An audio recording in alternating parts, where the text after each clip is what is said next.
বন্ধুরা, আজ আমি তোমাদের ডিম দিয়ে এমন একটা দুর্দান্ত রেসিপি শেয়ার করব। হয়তো তোমরা এই রেসিপিটা কোথাও দেখতে পাবে না। অবশ্যই রেসিপিটা প্রথম থেকে শেষ পর্যন্ত দেখো, না হলে কিন্তু বুঝতে পারবে না রেসিপিটা কেমন করে তৈরি করছি। আর ডিমের তো অনেক রকম রেসিপি খেয়েছো, একবার হলেও এই রেসিপিটা ট্রাই করো। একবার খেলে দেখবে সারা জীবন মনে থাকবে আর বারবার এই রেসিপিটা খেতে ইচ্ছে করবে।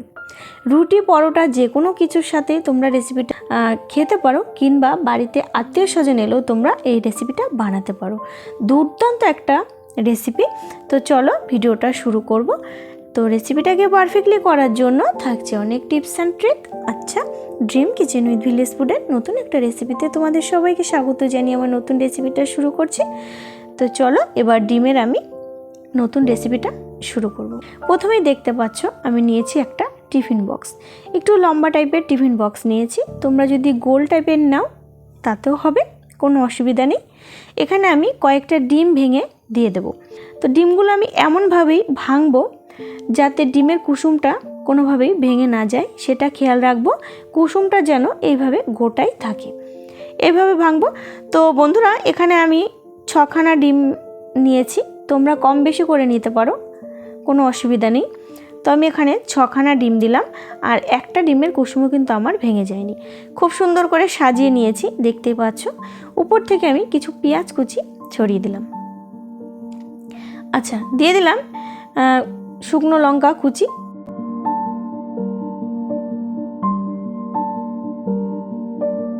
দিয়ে দিলাম ধনেপাতা কুচি, আর দিয়ে দিলাম একটা কাঁচা লঙ্কা কুচানো। তো উপর দিয়ে দিয়ে দিলাম সামান্য একটু গোলমরিচের গুঁড়ো, আর দিয়ে দিলাম সামান্য একটু লবণ। তো দেখতেই পাচ্ছ রেসিপিটা কিন্তু দারুণ দুর্দান্ত হতে চলেছে। এবার এই ডিমটাকে আমি ভাপিয়ে নেব। তো আগের থেকে আমি উনুনে কড়াই বসিয়ে দিয়ে কিছুটা জল ফুটিয়ে নিয়েছি। তো জলের উপরে একটা স্ট্যান্ড বসিয়ে দিয়েছি। এই স্ট্যান্ডের উপরে আমি এই টিফিন বক্সটাকে বসিয়ে দিলাম। আচ্ছা, এবার ঢাকনা চাপা দিয়ে 5 থেকে 7 মিনিট সময় নিয়ে ডিমটাকে আমি ভাপিয়ে নেব। খুব বেশি সময় লাগবে না, 5 থেকে 7 মিনিটের মধ্যেই এটা খুব ভালো করে সুসিদ্ধ হয়ে যাবে। দেখতেই পাচ্ছ তোমরা, খুব ভালো করে সুসিদ্ধ হয়ে গেছে। এবার আমি ডিমটাকে একটা প্লেটের মধ্যে ঢেলে নেব, আর খুব সহজে ঢালা যাবে।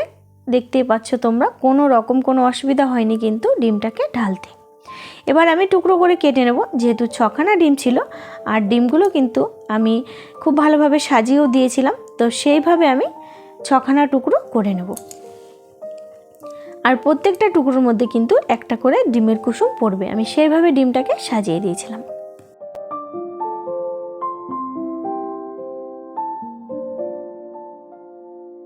তো টুকরো করে আমার কেটে নেওয়া হয়ে গেছে। একটা চাকু দিয়ে আমি কেটে নিলাম। আর দেখো ডিমটা কত সুন্দরভাবে সুসিদ্ধ হয়ে গেছে, আর ভীষণ সফট হয়েছে ডিমটা। তো একদম নতুনত্ব রেসিপি বন্ধুরা, অবশ্যই তোমরা রেসিপিটা ট্রাই করবে। এখনও গরম রয়েছে, তাই হাত দিয়ে এখনও ভালোভাবে ধরা যাচ্ছে না। আমি গরম অবস্থাতেই কিন্তু ডিমটাকে কেটে নিয়েছি। তোমরা একটু ঠান্ডা করে নিয়েও কাটতে পারো। তো সমস্ত ডিমগুলো উল্টে নিলাম। দেখতেই পাচ্ছ দুর্দান্ত লাগছে কিন্তু দেখতে।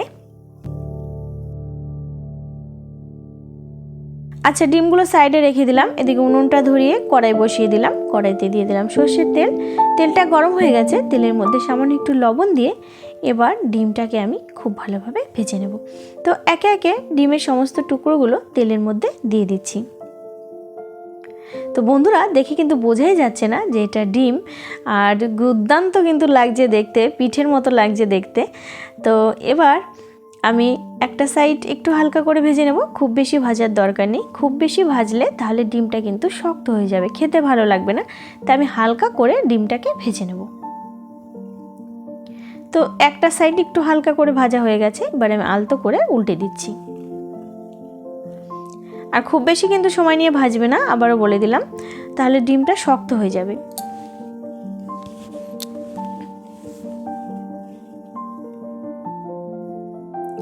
একটা সাইড একটু হালকা করে ভাজার পরে আমি উল্টে দিলাম। একইভাবে আমি অপর সাইডটাও ভেজে নেব।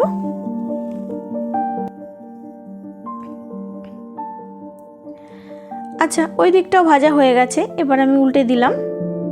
আর উপর দিয়ে আমি একটু হলুদের গুঁড়ো ছড়িয়ে দিয়েছি যাতে একটু কালার আসে।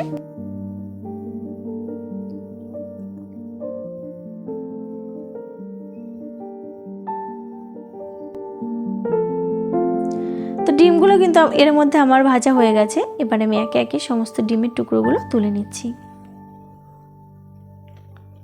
তোমরা কিন্তু পনিরের মতো ছোট ছোট টুকরো করেও কেটে নিয়ে তারপর রেসিপিটা বানাতে পারো, সেটাও কিন্তু ভালো হবে।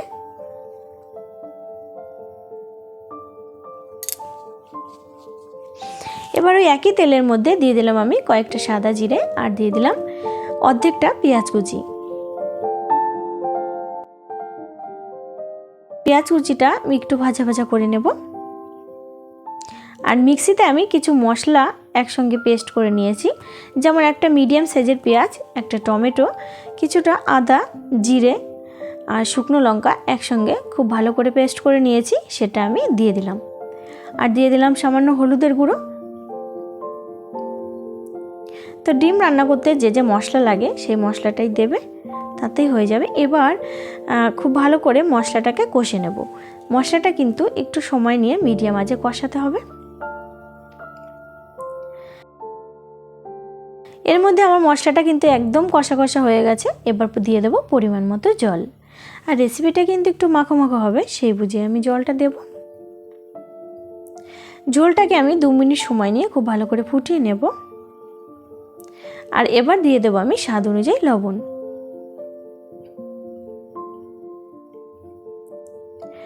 আর বন্ধুরা, ঝোলটা কিন্তু খুব ভালো করে ফুটে উঠেছে। এবার আমি ডিমের সমস্ত টুকরোগুলো ঝোলের মধ্যে দিয়ে দেব।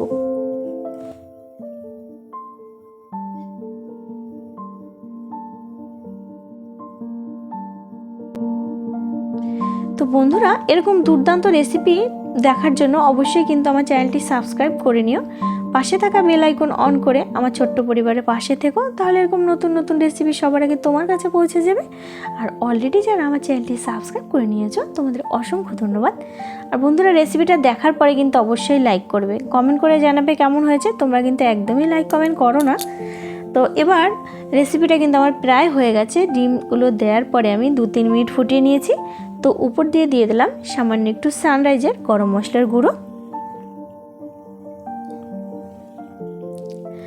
আচ্ছা, আর আমি উপর দিয়ে দিয়ে দেবো কয়েকটা ফ্রেশ ধনেপাতা কুচি। যেহেতু এখন ধনেপাতার সিজন, ধনেপাতা এখন অ্যাভেলেবেল পাওয়া যায়, যদি না থাকে না দিলেও হবে। এবার ধনেপাতাটা দেওয়ার পরে আর একটু খুব ভালো করে মিশিয়ে নেব। আচ্ছা, রেসিপিটা কিন্তু আমার হয়ে গেছে। এবার আমি ঢেলে নিলাম। আর রুটি পরোটার সাথে রেসিপিটা খেতে পারো, নাহলে আমার মতন গরম গরম ভাতের সাথেও তোমরা এভাবে রেসিপিটা সার্ভ করতে পারো।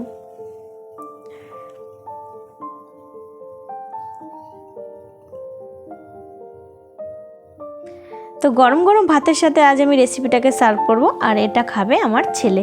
তো চলো ও খাক, আর ওর থেকেই জেনে নেওয়া যাক রেসিপিটা কেমন হয়েছে। আর আমার ছেলে কিন্তু ডিম ভীষণ ভালো খায়। আর বন্ধুরা, তোমরা কিন্তু অবশ্যই রেসিপিটা বন্ধুদের মধ্যে শেয়ার করবে।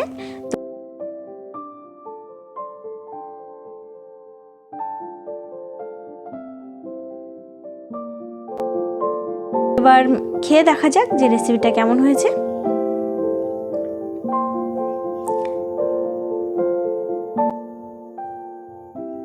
রনিত বলল রেসিপিটা দারুণ হয়েছে খেতে।